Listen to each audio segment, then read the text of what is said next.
Welcome to the Cody Felger Podcast, a podcast dedicated to talking Colts football. Here is your host, Cody Felger. In the 99 years that the NFL has been around, there have been some great drafts. Teams have built dynasties through the drafts. They've drafted plenty of Hall of Famers. But I want us to focus on one draft in particular. In the 2018 NFL Draft, the Indianapolis Colts did something historic. In one single draft, they drafted not one, but two rookie first-team All-Pros, making them the first team to do so since 1965, before the NFL and AFL merger and before the first Super Bowl was played in 1967. In this video, I want to look not just at the two rookie All-Pros, but the other picks that make this 2018 Colts class very special. In order to do this, I want to start from the first pick and look at all 11 players selected by Indianapolis. First off, at number 6 overall, the Indianapolis Colts took 6'5", 325-pound guard Quentin Nelson out of Notre Dame. Originally, the Colts held the number 3 overall pick, but traded it to the New York Jets for the number 6 pick, along with 3 additional second-round picks. These picks included 2 2018 second-rounders, number 37 and number 49th overall, and a second-round pick in 2019. With Nelson going number 6 overall, he became the first interior offensive lineman to be selected in the top 6 since Jim Dombrowski was taken number 6 overall by the New Orleans Saints. As a rookie, Nelson quickly earned a reputation as one of the nastiest guards in football and one of the most relentless finishers. Brian Baldinger of an NFL Network called Nelson the best guard in football. Nelson backed up that claim by being named the NFL's Offensive Rookie of the Month for the month of October after being part of a Colts offensive line that hadn't allowed a sack in 156 straight dropbacks and had 200 rushing yards in back-to-back games for the first time in 33 years. Nelson also became the first guard to ever win the award. Additionally, Nelson was named to the Pro Bowl as a rookie and was voted as a first-team All-Pro. Nelson was also a part of the Pro Football Writers All-Rookie team. In round 2, with their own second-round pick, the Indianapolis Colts selected South Carolina State linebacker Darius Leonard, number 36 overall. Considered a reach by most and, quote, one of the worst picks of the 2018 NFL Draft, Leonard would soon be making those takes look very, very wrong. Leonard was named the team's starting weak side linebacker. In his first game as a pro, Leonard recorded 9 tackles and recovered a fumble. The next week, Leonard more than doubled his totals with 19 combined tackles and his first NFL sack. For his performance, he was named the AFC Defensive Player of the Week. The following week, Leonard recorded 13 combined tackles and made 2 sacks against the Eagles. With 54 combined tackles through 4 weeks, which led the league and was the most by a player in the first 4 weeks of the season since 1994, and 4 sacks, leading all rookies in September, Leonard was named the NFL's Defensive Rookie of the Month. Leonard recorded his first career interception in Week 11 against the Tennessee Titans. In Week 15, Leonard broke the Colts record for the most tackles by a rookie in a single season with 143 as the Colts shut out the Dallas Cowboys. 2 weeks later, against division rival Tennessee, Leonard broke another Colts record and reached 163 tackles, the most ever by an Indianapolis Colt player. Because of this achievement, Leonard earned a second AFC Defensive Player of the Week award, along with being named AFC Defensive Player of the Month for December. As a rookie, Leonard finished 2018 with a league-leading 163 combined tackles, 8 pass deflections, 7 sacks, and 2 interceptions in 15 games and 15 starts.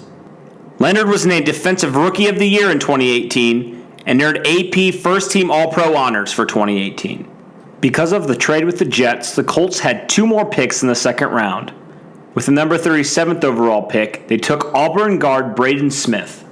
While Smith initially didn't crack the Colts starting lineup, injuries to tackle Joe Haig and guard Matt Slauson forced Smith into the starting lineup in a Week 5 matchup with the New England Patriots.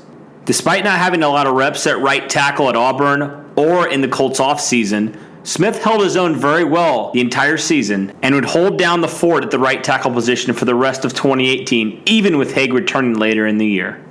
While he might not have had a Quentin Nelson-like rookie season, Smith was a key part of one of the best O-lines in football.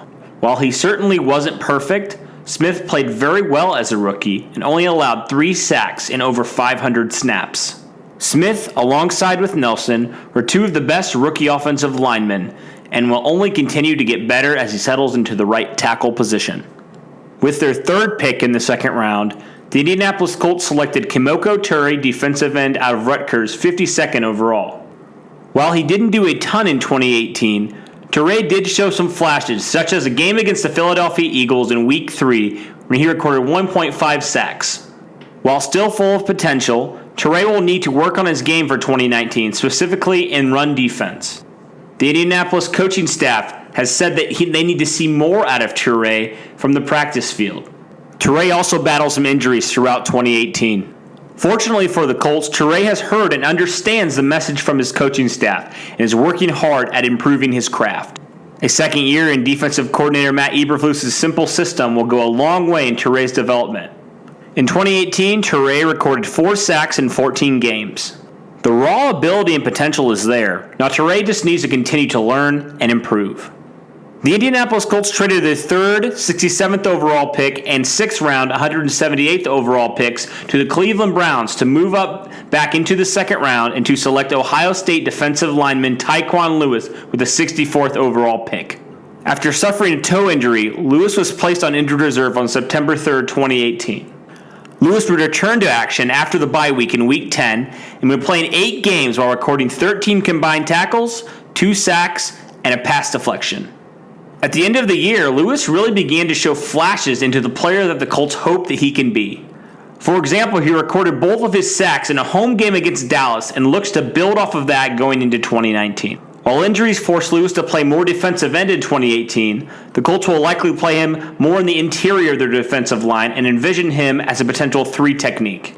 If he can stay healthy, the Colts believe that Lewis will be a force to be reckoned with for the next decade or so.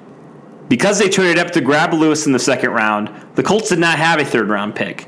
But in the 4th round, the Colts selected NC State running back Nyheim Hines, 104th overall. The 5'8" Hines was the fastest running back in the 2018 draft with a 4.39 40 time. In 2018, the Colts used Hines in many different ways. As a runner, where he ran for 314 yards and 2 touchdowns, and also as a pass catcher, where he ranked 3rd among rookies with 63 receptions for 425 yards and 2 touchdowns. All in all, Hines is a major threat on offense for the Colts and showed just how dangerous he can be with the ball in his hands. Hines is already one of the best receiving backs in the NFL and will continue to grow as a runner and receiver. Overall, the Colts hit on Hines, and he certainly overachieved for where he was drafted. With the 159th overall pick, the Colts took Northern Iowa receiver Darius Fountain. Out of all the 2018 rookies, Fountain contributed the least. He bounced around the team's practice squad for most of 2018 and showed very little when on the roster. With the addition of Ohio State receiver Paris Campbell in this year's draft, along with the addition of Devin Funchess in free agency and the return of wide receivers Marcus Johnson and Deon Cain from injury, it will be an uphill battle for Fountain to make this team. He has the potential and raw tools, but the question remains, can he make the transition from a small school to the NFL? The opportunity is there for Fountain, but ultimately it'll be up to him whether or not he makes his team. Time will tell. Staying in the 5th round, the Colts took Ole Miss running back Jordan Wilkins, 169th overall. Wilkins made the team's final roster and actually got some meaningful snaps at the beginning of the year with starter Marlon Mack injured. Once Mack came back, Wilkins' snaps went down significantly, but he was still productive when given the chance, averaging 5.3 yards per carry. This year, Wilkins will be fighting with newcomer Spencer Ware for the number 3 running back position behind Nyheim Hines and Mack. One issue that Wilkins had last year was fumbling problems, as he fumbled the ball twice in 2018 and lost both of them. Overall, Wilkins ran for 336 yards on 60 carries and a touchdown, and caught 16 passes for 85 yards. If he beats out Ware and is given a bigger role in 2019, expect Wilkins to produce. In the 6th round, the 185th overall pick, the Indianapolis Colts selected wide receiver Deon Cain from Clemson. What was really a shocker was that Cain was once considered a first-round talent and fell all the way to the Colts in the 6th round. The 6'1", 210-pound Cain was a big part of a very good Clemson team in 2016 that won the national championship. Because of character concerns, Cain dropped into the draft until Indianapolis took him 185th overall. While Cain showed flashes in training camp, he was injured in the team's preseason opener, which forced him to miss 2018 with a torn ACL. While Cain is still recovering from the tear, he has the talent and potential to be a very good NFL receiver. The Colts believe so too, but again, time will tell. In the 7th round, the Colts selected a pair of linebacker in Houston's Matthew Adams and Syracuse's Zaire Franklin. Both players made the team and played some meaningful snaps in 2018, getting snaps at the Sam linebacker. While neither may ever be a full-time starter or Pro Bowler, they showed enough to fill in from time to time or contribute on special teams. For 7th round picks, that's great. All in all, the Indianapolis Colts selected 11 guys in the 2018 NFL Draft, the most in franchise history since 1992. The combination of all pros, potential Pro Bowlers, and solid glue guys makes this class one for the ages. While it's only been one season, this draft class has already made history and proven that it belongs up there with some of the best classes in NFL history. Ultimately, time will tell if this class lives up to its historic 2018 campaign and paves the way to another Colts dynasty. Hey all, Cody here. I just wanted to say first off, thank you so much for supporting my podcast. It really means a lot to have all your backing. If you haven't yet, be sure to hit that subscribe button and also put the bell on so you know when I post. You can always find my episodes here on YouTube, but if you're like me and you like listening to podcasts on the podcast app, you can find me there as well. Second, if you really like my podcast and you'd like to support me in some way, you can find me on Patreon. As much as I enjoy doing this, it also takes a lot of time, a lot of energy, and also a little bit of my own personal funds. So if you'd ever want to support me on Patreon, you can find me there at patreon.com/Cody Felger Podcast. Again, that's patreon.com/Cody Felger Podcast. Thanks everyone, and go Colts!